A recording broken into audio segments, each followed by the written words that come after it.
ಟೊಮೊಟೊನ add ಮಾಡ್ಕೊಳ್ಳಿ.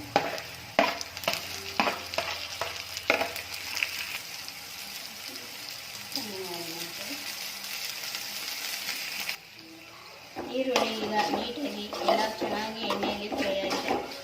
ಈಗ ನೀರನ್ನ ಆ್ಯಡ್ ಮಾಡಿ. ಈ ಕಪ್ ಮೆಜರ್ಮೆಂಟಲ್ಲಿ ಶಾವಿಗೆಗೆ ಎಷ್ಟು ಬೇಕೋ ಅಷ್ಟು ನೀರು ಮೆಜರ್ಮೆಂಟ್ ನಿಮ್ಗೆ ಗೊತ್ತಲ್ಲ, ಅದರಲ್ಲಿ ಹಾಕ್ಕೊಳ್ಳಿ. ಇದು ನೀರು ಒಂದು ಕುದಿ ಬರೋವರೆಗೂ ತಟ್ಟೆನ ಮುಚ್ಚಿ ನೀರು ಕುದಿಸ್ಕೊಳ್ಳೋಣ.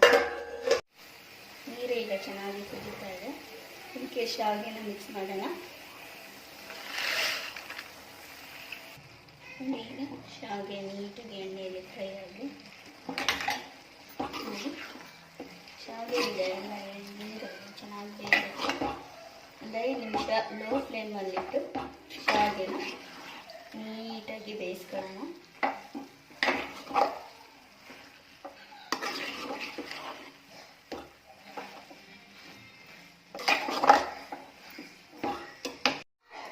ಕೊನೆಯಲ್ಲಿ ಲಾಸ್ಟಲ್ಲಿ ಫೈನಲ್ ಆಗಿ ಸ್ವಲ್ಪ ಕೊತ್ತಂಬರಿ ಸೊಪ್ಪು, ಸ್ವಲ್ಪ ಕಾಯಿ ತುರಿನ ಆ್ಯಡ್ ಮಾಡಿಕೊಡಿ. ಫೈನಲ್ ಆಗಿ ಈ ರೀತಿಯಾಗಿ ರೆಡಿಯಾಗಿದೆ. Thanks for watching. ಫೈನಲ್ ಆಗಿ ಈ ರೀತಿಯಾಗಿ ಶಾವಿಗೆ ಉಪ್ಪಿಟ್ಟು ರೆಡಿಯಾಗಿದೆ.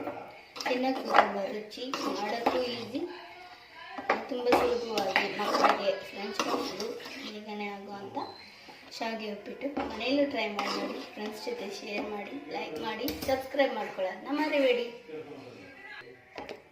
ಯಾವ ರೀತಿ ಉದು ತಯಾರಾಗಿದೆ. Thanks for watching. ಇದೇ ರೀತಿ ಮನೆಯಲ್ಲೂ ಟ್ರೈ ಮಾಡಿ ನೋಡಿ.